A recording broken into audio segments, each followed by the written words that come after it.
1,000 throughout the week. So they have been in a place where you're surrounded by literature dedicated to things like this eclipse right here. So obviously a huge crowd. People have been just enjoying it a lot over here, sharing. We saw a lot of those cereal boxes and shoebox contraptions, and of course a lot of people just passing around the glasses over here. So it looks like the real peak of it has ended. We actually heard a little bit of applause around 2:45 when the eclipse is really at its peak. We got to look at it earlier. It's about 30% covered the sun, but the color is obviously just brilliant over here. So we're going to be here throughout the rest of the day. A few people are leaving, but a lot of people are still just here enjoying what's left of this eclipse, this incredible phenomenon. So we'll be sure to report whatever we see throughout the day. For now, we're live at the Boston Public Library. Justin Moore, 7 News. Yeah, very nice, Justin. You can feel the love. I was going to say, the sharing and the positivity. All the smiles. I mean, this is nice. This is good news to report, so this has been fun. And here, look at the sky. Still in Boston. The show's not over for us. A little bit more. We've gone through prime time at 2:46, but now the moon is passing away from the sun, and soon we'll have our bright skies again. Bree Eckers can speak to the sunshine and the meteorology involved here today as she gathers with people who are enjoying this moment together at the Blue Hill Observatory in Milton. Bree. Right, Kim, they have every tool that would monitor every aspect of the weather here. This is really where they focus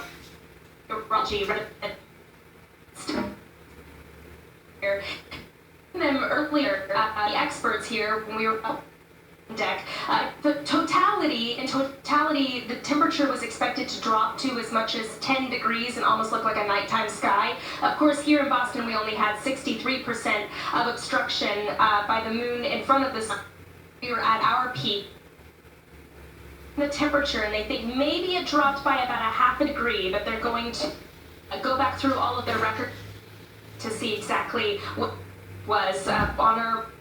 We made it through solar eclipse, but it's been a fantastic sold-out event, mainly members of the Blue. And Charlie and Ann here are my new friends, and I have to ask you guys, so what was this like for you? Wow, it was incredible. It was a wonderful experience. I was overwhelmed almost. So It was fantastic. and my wife heard about this coming up here, and so we just the other day we planned. In advance with the glasses in hand, and I mean, how long have you? The event up here just last week, and got ourselves together early and breakfast, and came up and they had the glasses, all the equipment, little snacks. It was wonderful. They had prepared their, we have got a membership, and they prepared and put everything together for us. And you loved it. Still enjoying it too. We get to do the back half of it. We just made it through peak, but we've got at least another hour to enjoy it. How was it, everybody? It's good? It's good? Yes. See, well, I mean, it didn't do much for the temperature, but it did a lot for the mood and morale here, because we're all having a good time. And the weather, fantastic. We've been talking a lot about it. The next time that we have an eclipse, a path of totality that actually travels through northern New England, and that'll happen April 8th of 2024. But, weather in New England in April, it's pretty tricky to put a long-range forecast together for that. So we're going to continue to enjoy today, just some high, mid-level clouds that pass by from time to time, and when you have your glasses on, it looks almost like an smoke covering up that eclipse. It's just really an incredible sight to see. Something that I'm sure we'll never forget.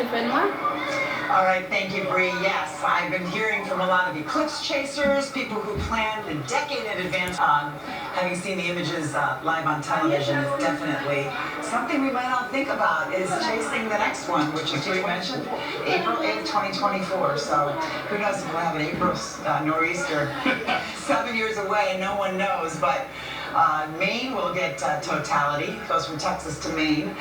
Maybe some New Hampshire, and I believe Boston will get near totality. But our professor was saying, I mean, if it's going to be that close, I think we need to go all the way north, because there's a big difference, correct? Absolutely. It's a short trip in comparison. The difference between 100% and any number less than that is remarkable. we don't think of it that way. You know, $1 or 99 cents, you say, well, what's the difference? Right? $1 or 95 cents. But in this particular case, with even a few percent of the sun shining through, the sky is bright.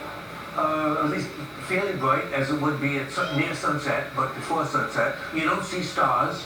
And so it's better to get within the path of totality. This is going to be good news for the inns and hotels in New Hampshire, Maine, and Vermont.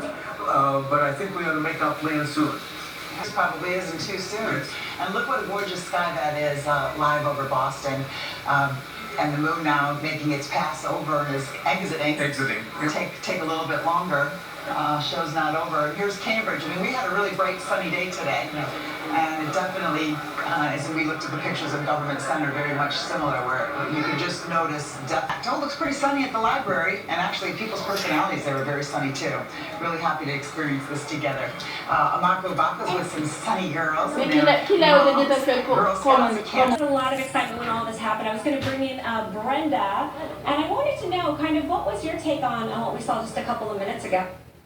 See how the small moon can block out a giant sunlight. It's such a great opportunity here with able to have the kids experience, learn it. What was her reaction for a little while ago? There was an pause, like you just said, definitely. And I think a lot of surprise about the wind and the drop in temperature that they weren't really expecting. Pretty cool. Yeah. Really a once-in-a-lifetime event, right? I think so, yeah.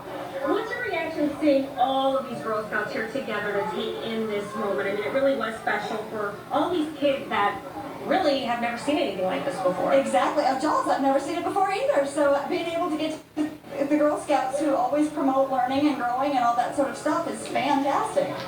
Thank you very much, Brenda. And if you take a look over here, you can still see people are taking pictures. They're really documenting this experience on social media. They're taking pictures with their glasses on as they hold up their signs.